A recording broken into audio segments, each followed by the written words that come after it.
So if you've ever found learning, annoying, and frustrating, this is the video you should be watching right now. In this video, I'm going to be telling you, showing you exactly why you find learning frustrating and how to go from that point to the point where you actually know what you're trying to learn.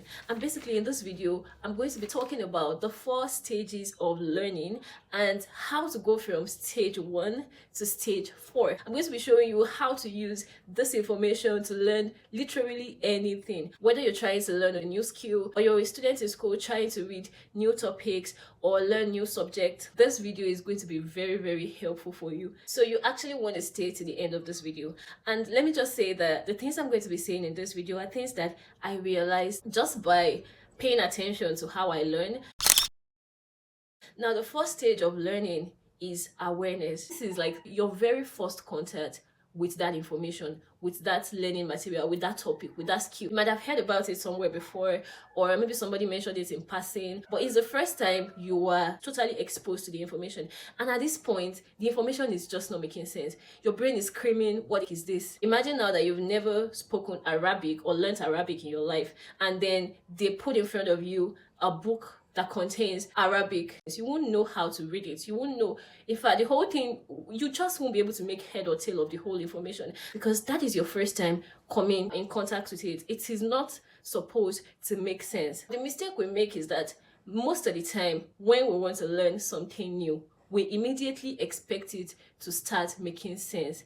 Now, for some people, it will start making sense because maybe they already have a little bit of background experience that can help them understand what they're trying to learn. For instance, now, I am very familiar with ABC. So if I see French words, because French words are still a combination of ABC, it's easier for me to understand than for Arabic. Of course, we all learn differently at different paces, but actually, whatever it is that you're coming across newly is not supposed to make sense. And the reason you're frustrated, the reason why you're feeling dumb, the reason why you're feeling bad is because you are immediately expecting the information to make sense from the awareness stage. That's the stage where most of the time we want to give up because we're feeling bad that we are unable to understand it. But we are actually not supposed to be able to understand it. Now, moving on to the understanding stage.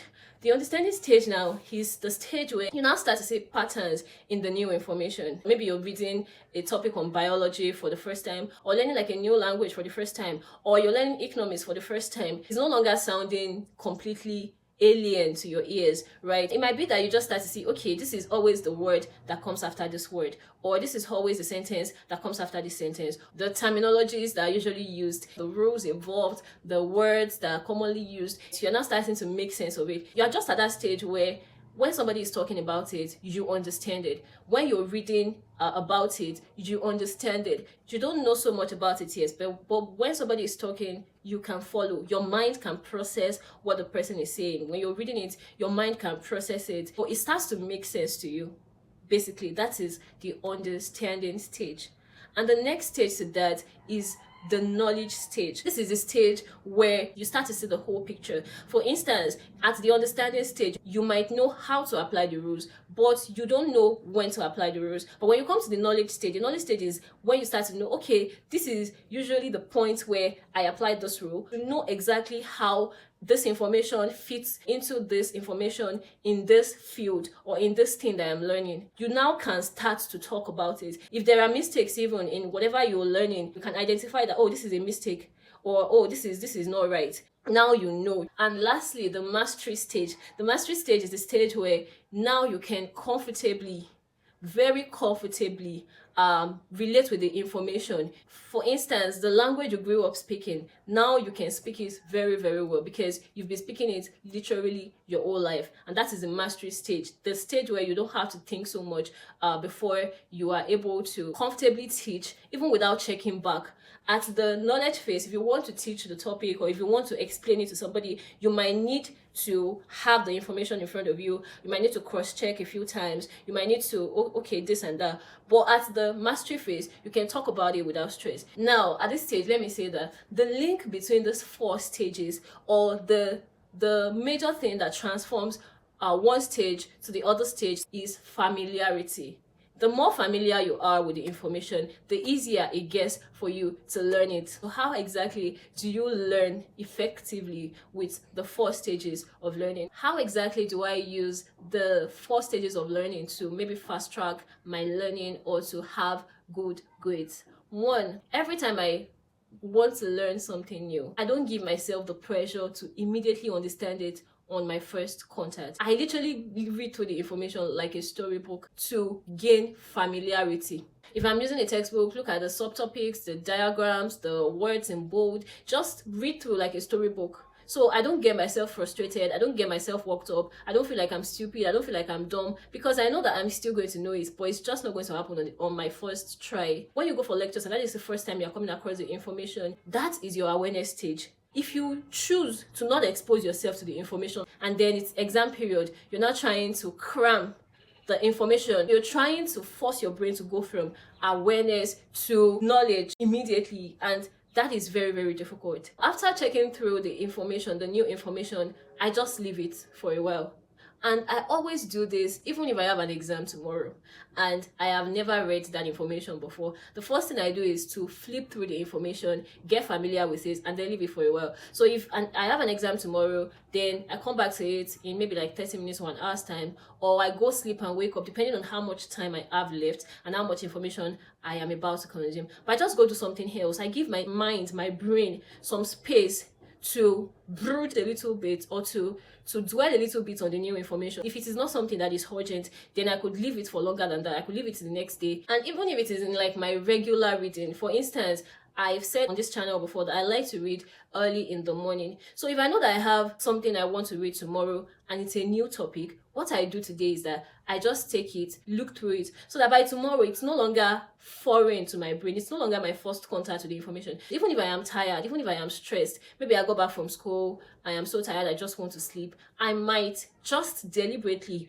go through the information I want to wake up to read for like 10 minutes so that my brain already gets familiar and it's not so difficult for my brain to take in the information the next time my brain comes in contact with it. Yeah, so the next time I'm doing my reading, this is a stage where I want to go to the understanding stage. Depending on how difficult the information is for me to understand, I might read through and still not jot anything, just still trying to get an idea of what is happening. Then the third time now is the time when I am now actively trying to jot. I'm now actively trying to connect dots. I'm actively trying to create a pattern to understand what exactly is going on. The next thing I do is try to go to the knowledge phase. Now, let me just say that if you don't have an exam that is near, or you're actively learning a skill or whatever, then you don't have to rush the whole process. Familiarity is always the key.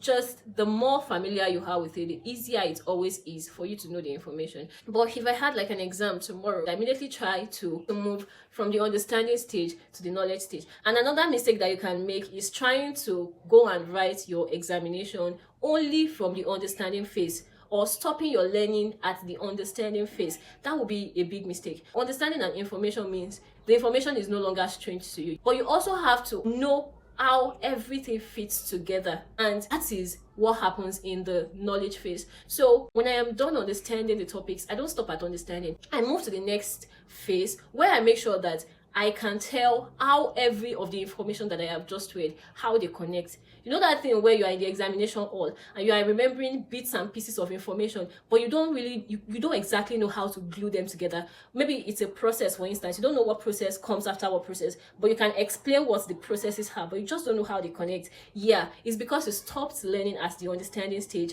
and you did not move to the knowledge stage. So the knowledge stage is the stage where you know exactly what happens before what, how they connect. Understanding phase in a language, for instance, could be that you know the meaning of each word, but knowledge phase now is you know how to put the words together. For instance, I know that if I want to describe an object, the adjective should come before the noun. All those kind of things, those are the things you know at the knowledge phase. So it's not enough to understand what an adjective is, what a noun is. You now understand how they come together to make sense, and that is the knowledge phase. So it will be a mistake for you to say you have understood something and then stop at understanding. No, you have to actively see how the dots connect. That is when you can say, oh, I know this thing. For calculation subjects, for instance, it's not enough to know how to apply a formula. You also have to know when to apply the formula. So knowing the when That is what is called knowledge. Knowing how exactly this information keys into this information in this whole package. And that is exactly why I like to use mind maps when I am reading, because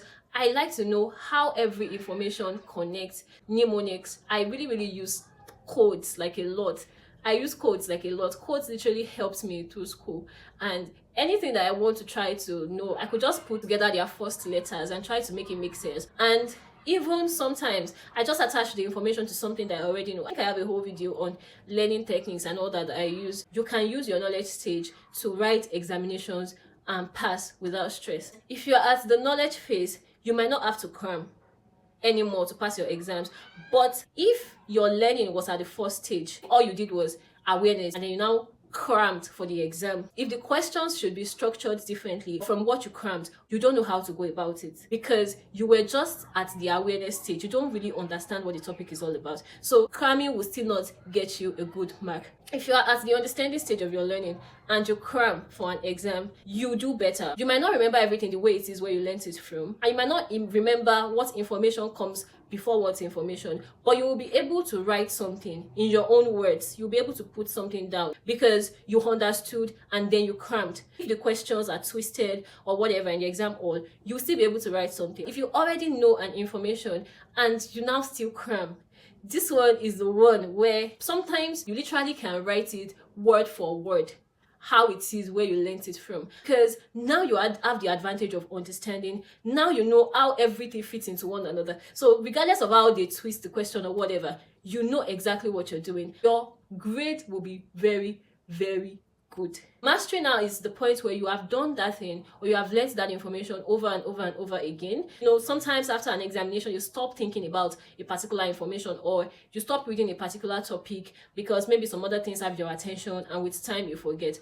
But teachers or professors, for instance, that teach us in class, because they have had to teach that thing over and over again, they are now at the mastery level. They are at the point where they can talk about the information, they know the in and out of the information because they've had to do it, or they've had to learn it over and over and teach it over and over again. Same for languages. We say some people are native speakers because they have been speaking that language right from when they were young. They've been exposed to the different ways that the language can come and all that, and that is the level of mastery. I really hope that this information helps you to learn better and not be frustrated when you're learning, to understand that learning is in stages and it takes time, but it does not mean that it is not going to happen. The more you expose yourself to it, the better you get at it. So never say never. And yeah, I'm going to see you in my next video. Bye.